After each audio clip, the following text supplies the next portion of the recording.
جی تو آفریدی صاحب، سب سے پہلے تو آپ کا بہت بہت شکریہ کہ آپ نے اپنے قیمتی وقت میں سے ہمیں ٹائم دیا اور آپ ہمارے اسٹوڈیو میں تشریف لائے. میں بھی جی آپ کا تہ دل سے شکر گزار ہوں صدر بار ٹی وی کا، جنہوں نے مجھے اس فورم پہ آنے کا موقع دیا اور اپنی بات آپ کے سامنے رکھنے کا حوصلہ بھی دیا، موقع بھی دیا. Thank you very much. مسائل تو بہت سے ہیں جن پہ آپ سے بات کرنی ہے، لیکن جو سب سے آج کل ہارٹ ایشو چل رہا ہے وہ سپریم کورٹ کے ایک فیصلہ ہے جس میں یہ بتایا گیا ہے کہ پاکستان کے تمام کینٹ کے ایریے سے اسکولوں کو شفٹ کیا جائے. تو آپ اس کے بارے میں تھوڑی سی اپنے ناظرین کو معلومات دیں گے کہ یہ اصل معاملہ ہے کیا؟ اصل میں شاید بھائی مسئلہ ترجیحات کا ہے. اگر ہم اپنی ترجیحات کو ڈیفائن کر دیں ایک دفعہ کہ ہماری قوم کے لیے کون سی بات زیادہ امپورٹنٹ ہے، تو اس لحاظ سے پھر ہم زیادہ بہتر طریقے سے اس کو انالائز بھی کر سکیں گے کہ جی مسئلہ ہے کیا. ایکچولی کینٹ ایریے میں سے جو ایک آدمی کی ریٹ کی وجہ سے سپریم کورٹ نے جو بھی فیصلہ کیا اس میں تمام تعلیمی اداروں کو شہری علاقوں سے نکالنے کا جو حکم صادر کیا، یہ ان کی صوابدید تھی، ان کے جو بات ان کے سامنے رکھی گئی. تو جہاں تک وہ کہتے ہیں جی قانون اندھا ہوتا ہے، تو یہ ان کے حوالے سے بات تھی، کیونکہ انہوں نے کسی اسٹیک ہولڈر کو بلا کے نہیں پوچھا، کسی پارٹی کو، کسی اسکول والے کو، کسی کو ایجوکیشنسٹ کو نہیں بلایا، جس وجہ سے وہ ایک طرفہ فیصلہ ہوا. اور اس کے جو بھگتنے کے لیے ہم لوگ سارے تیار ہیں اس ٹائم پہ. مسئلہ یہ نہیں ہے کہ جی اس کا فیصلے میں کیا کہا گیا، مسئلہ غلط انٹرپریٹیشن کی ہے. انٹرپریٹیشن اب کینٹ والوں نے یہ کر دیا ہے کہ جی اس کو سارے تعلیمی اداروں کو پورے کینٹ میں سے نکالا جائے. اس میں کمرشل ایکٹیویٹیز کے حوالے سے اسپیسیفک ڈیفائن کیا گیا ہے کہ جی کمرشل ایکٹیویٹیز کرنے والی جتنے بھی لوگ ہیں پرائیویٹ لوگ، ان کو نکالا جائے. سندھ ہائی کورٹ کا فیصلہ موجود ہے جس میں اسکولز کو تو کمرشل ایکٹیویٹی میں لایا ہی نہیں گیا. انڈسٹریل ایکٹ میں بھی اسکولز شامل ہی نہیں ہے اس میں. تو یہاں سے سٹارٹ لے لیا گیا کینٹ کی طرف سے. ایشو اصل میں یہی ہے کہ بجائے یہ کہ فیسیلیٹیٹ کیا جائے، پاکستان کی پرائرٹیز میں سب سے پہلے تعلیم ہونی چاہیے. ہنگامی طور پہ ایسے حالات ہونے چاہیے پاکستان کے کہ جس میں سب سے زیادہ فوکس تعلیم کے اوپر ہو. حالانکہ 11% بجٹ میں 11.1% بجٹ کا حصہ تعلیم کے لیے رکھا گیا ہے، اور ساری دنیا کو پتہ ہے کہ پچھلے یو این او کی رپورٹ کے مطابق 130 ملکوں میں 125واں نمبر ہے پاکستان کا تعلیم کے معیار کے مطابق. اور معیار کے لحاظ سے یہ بتایا گیا کہ جی ہم 60 سال پیچھے، جو اسٹینڈرڈ جو نیا اسٹینڈرڈ ہے ایجوکیشن کا، جو نئے تقاضے ہیں اس کے مطابق ہم 60. اور پاکستان میں آلریڈی جو بچے اسکول سے باہر ہیں وہ 60 لاکھ بچے ہیں. اور S S C matric level کے بعد جو ہے وہ 1.4 کروڑ بچے وہاں سے چھوڑ جاتے ہیں. جب یہ سچویشن ہوگی، یہ حالات ہوں گے، کینٹ میں سے آپ لوگ بچوں کو جس وقت نکالیں گے، یا ظاہر ہے اسکول نکلیں گے تو بچے اسکول سے نکلیں گے. یہ چھوٹے اسکول جن کو یہ کہتے ہیں، افسوس ہے کہ ان اسکولز اونرز کو مافیا کا نام دیا گیا ہے. بڑی افسوس کی بات ہے، جہاں پہ ٹیچر کی جتنی رسپیکٹ تھی یا ہونی چاہیے، جس کے لیے کہتے ہیں کہ جج بھی کھڑے ہو کے اٹھ کے کھڑے ہو جاتے ہیں کہ جی ٹیچر از ان کورٹ. تو یہ پاکستان ہے، اس میں ٹیچر کے لیے یہ لفظ استعمال ہوا ہے. افسوس کی تو یہ بات ہے. اس کے بعد جس وقت یہ شفٹ ہوں گے اسکولز، تو آپ کو پتہ ہے جن کو یہ چھوٹے اسکول کہتے ہیں، یہ بہت سارے غریب لوگوں کے جو غریب بچے ہیں ان کو انہوں نے افورڈ کیا ہوا ہے، اپنے ساتھ اکوموڈیٹ کیا ہوا ہے. وہ مفت تعلیم حاصل کر رہے ہیں، جن کے پاس گورنمنٹ اسکول کی طرف جانے کا کرایہ تک نہیں ہے. یہ وہ لوگوں کو انہوں نے اپنے پاس بھرم رکھا ہوا ہے، غریبوں کا، جو پینٹ شرٹ پہن کے آ کے بیٹھ جاتے ہیں، اور ماں باپ سمجھتے ہیں کہ میرا بچہ انگلش میڈیم اسکول میں تعلیم حاصل کر رہا ہے، جس کے پاس کالے کپڑے پہننے کے لیے بھی اس کے پاس نہیں ہے کہ وہ دور جا کے کر سکے. لیکن جس وقت ان اسکولوں کو یہاں سے ہٹایا گیا، بجائے یہ کہ میں کہتا ہوں کہ اس وقت یہ ہنگامی صورتحال میں آرڈر ہونا چاہیے کہ جی آپ درخت کے نیچے بیٹھ کے بچوں کو پڑھائیں. اور جو وہ مجھے بات یاد آ رہی ہے کہ غزوہ بدر میں جس وقت بہت سارے قیدی ہوئے تھے، مسلمانوں نے قید کیے تھے، تو حضور صلی اللہ علیہ وسلم کی طرف سے ایک آرڈر جاری ہوا تھا کہ جو قیدی 10 قیدیوں کو سبق پڑھائے گا، تعلیم دے گا، تو اس کی قید سے خلاصی ہو جائے گی، معاف ہو جائے گا. وہ ہنگامی صورتحال تھی اس ٹائم پہ. آج اس سے زیادہ ہنگامی صورتحال ہے ہماری. جو پڑھ رہے ہیں، پڑھا رہے ہیں، ان کو نکالا جا رہا ہے، بجائے یہ کہ جو نہیں پڑھ رہے ان کو اسکول میں لایا جاتا. یہ 40 لاکھ بچے ہیں ہمارے جو کینٹ ایریا میں پڑھتے ہیں. 42 کنٹونمنٹ میں 40 لاکھ بچے پڑھ رہے ہیں. تقریباً 4 لاکھ اساتذہ ہیں جو پڑھا رہے ہیں، جن میں ٹیچنگ نان ٹیچنگ سارے وہ اسٹاف موجود ہے. یہ بچے اور یہ جس وقت اساتذہ، یہ 2 طرح کی باتیں ہمارے ساتھ ہو جائیں گی. ایک کہ ہماری جو ایجوکیشن ہے، تعلیم کا پہلی جو ہم تقریباً 37% ہماری وہ ریٹ ہے، لٹریسی ریٹ ہے ہمارا 37%. اور وہ 37% بھی وہ لوگ ہیں جو اپنا نام صرف لکھ سکتے ہیں. ہم اس کو پڑھا لکھا کہتے ہیں ماشاء اللہ. اچھا، یہ تھوڑا سا اسپیسیفک میں ہونا چاہتا ہوں ایبٹ آباد کے اوپر. تو تھوڑا سا آپ اپنے ناظرین کو بتائیں گے کہ ایبٹ آباد میں کتنے ایسے اسکول ہیں جو کہ کینٹ ایریا میں آتے ہیں، اور اس سے تقریباً اگر آپ کے پاس کوئی فگر ہوں تو بتا سکیں کہ کتنے جو ہے وہ بچے متاثر ہو رہے ہیں، کتنے ٹیچر متاثر ہو رہے ہیں. تو یہ ایبٹ آباد کی آپ تھوڑا سا ایبٹ آباد کے حوالے سے جی شاید بھائی ایبٹ آباد کینٹ کے حوالے سے یہ کہنا چاہوں گا کہ 171 اسکول ہیں جو کینٹ ایریا میں آتے ہیں. آلموسٹ ایبٹ آباد سارا کینٹ ہی ہے. مضافات میں جو ہیں وہ دور دراز کے علاقے شامل ہو جاتے ہیں. تو اس میں 171 میں یہ بقول ان کی جی 42 اسکول ایسے ہیں جن کو وہ پروپوز ایسے ان کی بلڈنگز ہیں جن کو ہم کہہ سکتے ہیں کہ جی کمرشل میں. اصل میں کمرشل اور نان کمرشل میں تو یہاں ایشو ہی نہیں ہے جو کینٹ والوں نے ایشو ایک بنا دی. کورٹ کا آرڈر تو ہے کہ جی سب کو نکالیں، کمرشل نان کمرشل سارے کے سارے ہونے ہی نہیں چاہیے. یعنی تعلیم ہماری ضرورت نہیں ہے، ہماری ضرورت تعلیم نہیں ہے. تو اس میں انہوں نے یہ بھی نہیں کہا کہ جی آرمی کے اسکولز کو چھوڑ دیں اور پرائیویٹ اسکول نکال دیں. اس میں ٹوٹلی کہا گیا جی ایجوکیشن کی ہمیں ضرورت نہیں ہے، ان کو نکالیں، جنگلوں میں بھیجیں، پہاڑوں پہ بھیجیں، جہاں پہ مرضی ہے بھیجیں. تو اس میں یہ سارے اسکول سفر ہو رہے ہیں، سارے کے سارے. آلموسٹ جتنے ہمارے چھوٹے بڑے اسکول ہیں وہ کینٹ ایریا میں ہیں. جتنے بھی آپ کے جو بہتر نام کے اسکول ہیں وہ سارے کینٹ ایریا میں. تو ان کو نکالنے سے آپ کو جتنے ہمارے پاس بچے ہیں، لاکھوں کی تعداد میں صرف ایبٹ آباد میں بچے ہیں، ہزاروں کی تعداد میں ہمارے پاس ٹیچنگ نان ٹیچنگ سٹاف ہے. سب کے ساتھ یہ والا ایک لاٹھی وہ کی طرح اس کو ہانکنے سے یہ کتنا بڑا خلا ہوگا. بچے تو آلریڈی جس وقت وہ نکلیں گے وہ ایک تو ان کے لیے میں یہ کہنا چاہوں گا اس ٹی وی چینل کی وساطت سے بہت ہی امپارٹنٹ بات ہے جو اب تک شاید ذہن میں نہیں آ رہی کہ جس وقت آپ لوگ ان بچوں کو گاڑیوں پہ بھیجیں گے شہر سے باہر، 1 افورڈیبلٹی نہیں کریں گے، بچے ڈراپ آؤٹ ہو جائیں گے. سیکنڈلی زینب کے کیسز ہر روز سنیں گے آپ، اللہ نہ کرے اللہ نہ کرے.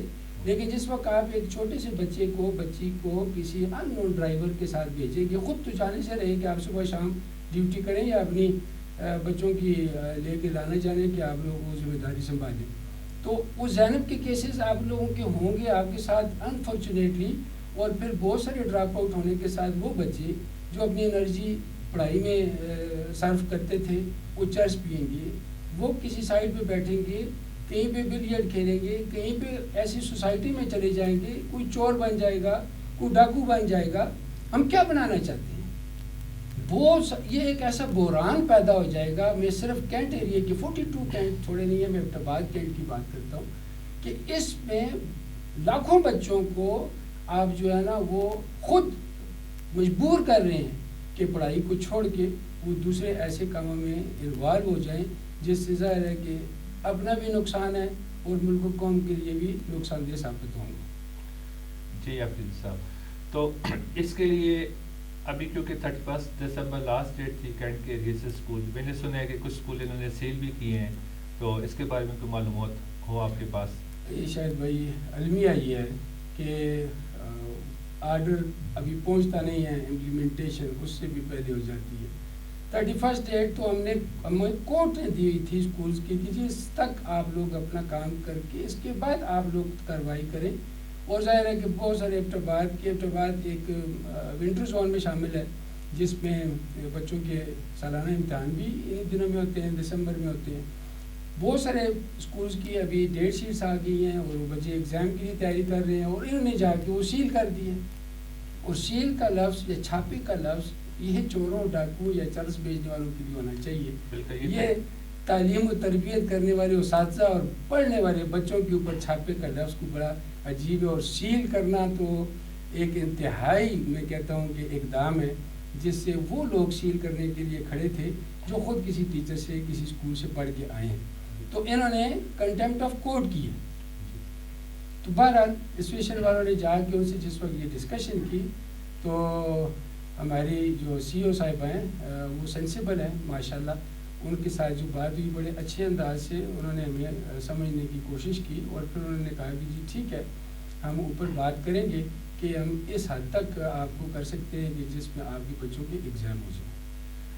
جی حفیظ صاحب تو یہ کیا ہوگا اس کے مطلب ہے آپ کے خیال میں ابھی دیکھیں 31 کے بعد یہ ٹائم ختم ہو جائے گا تو جو پرائیویٹ اسکول ایسوسیشن ہے انہوں نے کوئی یا جو بھی پاکستان کے باقی بھی تعلیمی ادارے ہیں کیونکہ یہ پورے پاکستان کا ایشو ہے تو انہوں نے فردر کیا ایکشن لینا ہے یا کیا کریں گے کہ یہ اسکولس کو شفٹ کریں گے یا سپریم کورٹ کو اپنے فیصلے کا ریویو کرے گا دیکھے گا. اس سلسلے میں تھوڑا سا اپنے ناظرین کو بتائیں. دیکھیں اس سلسلے میں تو ایسوسیشن آلموسٹ 2.5 سال پہلے ریٹ پٹیشن کی تھی. جس وقت یہ آرڈر آیا تھا 3 سال پہلے تو 2.5 سال پہلے کی ریٹ پٹیشن ہے. اور ہم نے تو یہ سنا ہے کہ سپریم کورٹ میں ابھی تک 40,000 جو ہے نا پینڈنگ پٹیشنز پڑی ہیں جن کا نمبر ہی نہیں آیا. تو بڑی مشکل سے ظاہر ہے یہ ایسا کام ہے یا ایسا وقت ہے جس میں ہم اس کو پینڈنگ میں نہیں چھوڑ سکتے. بڑی ریکویسٹ کے بعد ہم نے کوشش کی تھی کہ ریویو پٹیشن جلدی لگ جائے سپریم کورٹ میں. 16 ڈیٹ فائنل ہوئی تھی لیکن اس میں نہیں ہیئرنگ ہو سکی. اس کے بعد ہوگی لیکن کوشش یہی ہے کہ ہمیں کورٹ کی طرف سے ریلیف مل جائے. اس میں ہم یہی چاہتے ہیں کیونکہ اساتذہ ہم سارے اور پڑھنے پڑھانے کا تعلق ہے کسی سیاسی تنظیم سے تعلق نہیں ہے. ہم سارے لوگ استاد ہیں اور پڑھنا ہی جانتے ہیں پتھر مارنا نہیں جانتے بلڈنگوں کو. تو ہم نے خاموش اور پرامن احتجاج کرنے کی بھی کوشش کی ہے تاکہ حکام بالا تک ہماری آواز پہنچ جائے کہ کیا مسئلہ ہے کہاں پہ ہمیں ایڈریس کرنا ہے اس ساری سچویشن کو. تو کوشش ہماری یہی ہے کہ کورٹ کی طرف سے ہمیں ریلیف مل جائے. ٹھیک سارے معاملے میں آپ کیا سمجھتے ہیں کہ اگر اسٹے نہ ہوا یا سپریم کورٹ کے آرڈر کے بعد اسٹے یہی فیصلہ رہا تو اس صورت میں کوئی آپ سجیشن دینا چاہیں کہ آگے اس کا کوئی مسئلے کا کوئی اور درمیانی راستہ بھی نکل سکتا ہے تو کائنڈلی وہ بتائیں. لیکن میں تو ظاہر ہم اس کے اوپر انفورس تو کر نہیں سکتے. کورٹ ہے جو فیصلہ کرے گی. آنریبل ججز بیٹھے ہیں ظاہر سینسیبل لوگ ہیں وہ بھی اسکول سے ہی پڑھ کے آئے ہیں اور ان کو بھی اچھا ادراک ہے پاکستان کے حالات کا اسپیشلی ایجوکیشن کے بارے میں. تو میں یہ سمجھتا ہوں کہ انشاءاللہ ضرور ہمارے فیور کی بات ہوگی. اور سجیشن میں تو میں سجیشن ان کو نہیں دے سکتا ہوں لیکن ظاہر ہے کہ میں اس کا افیکٹیز میں سے ہوں اور میں پڑھانے والا آدمی ہوں اور میں ان بچوں کے ساتھ میرے 25 سال زندگی کی گزار دی ہیں میں نے ننھے منے بچوں کے ساتھ. ان میں سے بہت سارے لوگ بہت اچھی پوسٹ پہ بھی ہیں. تو میں تو کبھی بھی یہ نہیں چاہوں گا کہ یہ پڑھنے پڑھانے والا سلسلہ ختم ہو. میری پرائرٹیز میں تو یا میری ایسوسیشن کی یا ہم سارے لوگوں کی ایز اے ہول اگر میں یہ کہوں گا تو ہماری پرائرٹیز تو یہی ہیں کہ ان کو جن کو مشرومز گروتھ کر کے چھوٹے اسکولوں کو بدنام کر کے جی یہ مافیاز ہیں یہ پیسے کمانے کی مشینیں ہیں یہ کاروبار ہیں تو ان کو اگر تھوڑا سا براڈر سینس میں اگر لیا جائے تو یہ وہ لوگ ہیں جو آپ کے بچوں کو 5 گھنٹے 8 روپے کے حساب سے 1 گھنٹہ اگر کریں تو یہ آپ کے بچوں کو کم سے کم سیف کسٹڈی میں رکھ رہے ہیں. ہاں اگر نہ بھی پڑھاتے تو جیسے ڈے کر کے اسکول ہیں تو آپ کے بچوں کو سیف کسٹڈی میں 6 گھنٹے وہ رکھنا بھی ان کا کمال ہے. تو یہ میری سجیشن یا ہم سب کی سجیشن تو یہ ہے کہ ان اسکولس کو اپنی جگہ پہ انٹیکٹ رکھا جائے. وہیں جیسے کام کر رہے تھے بلکہ ان کو اور انسینٹیو دیے جائیں ان کو اور اپریشیٹ کیا جائے تاکہ تعلیم کے معاملے میں پاکستان اتنا جو پیچھے ہے 125 سے الگ کرے کہ ہم 10th پوزیشن میں آ جائیں 1st پوزیشن میں آ جائیں. جیسے فن لینڈ ہے ناروے ہے وہ 1st پوزیشن میں ہے. ہم لوگ تو نیپال اور سری لنکا سے بھی پیچھے. نیپال کا نمبر ہے 97 شاید اور 70 نمبر ہے اور جو سری لنکا کا ہے وہ 98 نمبر ہے. ہم تو ان سے بھی پیچھے چلے گئے. دوسری سجیشن میری یہ ہے کہ اگر کوئی صورت نہیں بن سکتی یعنی آپ نے کہتے ہیں کہ جس سے رش بنتی ہے، تو رش اسکولس کی وجہ سے نہیں بنتی، وہ جو خرابی ہے اس خرابی کو ختم کرنے کے لیے آپ وہ جو انسانوں کو ہی ختم کر دیں کہ جنہیں انسان رہیں نہ خرابی ہو، تو ایسا قانون تو بڑا عجیب ہے. انسان ہوں گے تو کہیں پہ کوئی مسائل بھی آئیں گے، جہاں پہ بچے پڑھیں گے تو وہاں پہ کوئی نہ کوئی ظاہر ہے کوئی آئے گا جائے گا، تو اس پہ کوئی گلی میں. لیکن اگر اس کا ایشو یہ ہے کہ جی یہ روڈز بلاک ہو جاتے ہیں، تو روڈز بلاک کرنے کے لیے روڈز کو ٹھیک کرنا چاہیے، ان کو کھلا کرنا چاہیے، الٹرنیٹ بننے چاہیے، اوور فلائی بننے چاہیے، انڈر پاس بننے چاہیے. سیکنڈلی کہ یہ ان کو اگر کوئی صورت بھی نہیں تو پھر یہ ہے کہ ہمیں الٹرنیٹ دیا جائے. جیسے انڈسٹریل زون کے لیے آپ ایک علاقہ رکھ لیتے ہیں کہ جی جو انڈسٹری لگانا چاہتا ہے وہاں پہ چلا جائے. تو اگر حالانکہ ڈور اسٹیپ پہ ہونا چاہیے ایجوکیشن، کہ بچے کو دور نہ جانا پڑے، لیکن چلیں کوئی صورت نہیں ہے تو پھر یہ ہے کہ جی اس میں ٹیچنگ زون، ایجوکیشنل زون بنا کے ہمیں دے دیا جائے کہ جی یہ ایجوکیشنل زون ہے، اس پہ جو آلریڈی ایگزسٹ کر رہے ہیں اسکول وہاں پہ اپنے اپنے اسکول آپ شفٹ کر لیں. تو یہ ایک دوسری جو اس کی رائے ہے کہ جی یہ دوسرا ایک حل ہے جس میں آپ لوگ وہاں پہ چلے جائیں.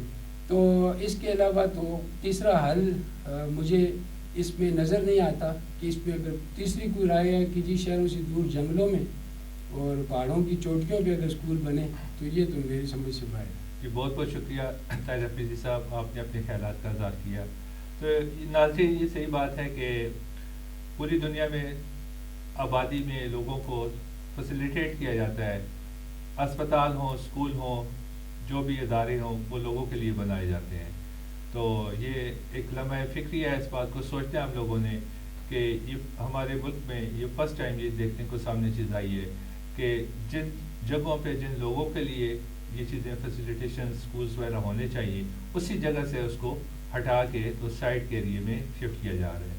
تو یہ لمحہ فکری ہے، ہمیں اس بات پہ سوچنا چاہیے اور اس کا کوئی درمیانی حل نکالنا چاہیے تاکہ اس میں آنے والے وقت میں جو ہے جتنے بھی ہمارے بچے ہیں ان کو اور جو اس میں اسٹاف کام کرتا ہے ان کے لیے کوئی نہ کوئی اس کا درمیانی حل ہو. اچھا شاید بھائی ایک اور بات کا اضافہ کروں گا اس میں، جو آلریڈی ایگزسٹنگ اسکول ہیں پرائیویٹ سیکٹر کے ان کو تو نکالا جا رہا ہے، لیکن میں یہ پوچھتا ہوں حکومت وقت سے کہ یہ تو لیگلی یہ تو رائٹ آف اسٹوڈنٹس اور پیرنٹس اور جو سٹیزنز ہے کہ آپ ان کی ڈور اسٹیپ پہ ان کو ایجوکیشن فراہم کریں.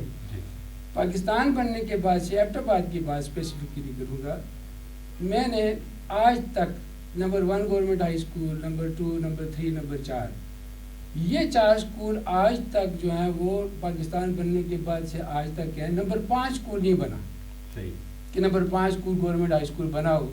آبادی پاکستان بننے کے بعد کیا تھی اور آبادی آج کتنی ہے، اور اسکول وہی 4 ہیں. انہی 4 اسکولوں میں یہ اتنے زیادہ جو بچے ہیں ان کو اکوموڈیٹ، یا تو یہ ہے کہ ہر گلی میں ہر جگہ پہ گورنمنٹ وہ اسکول بناتی اور پھر پرائیویٹ اسکولوں کو نکالتی.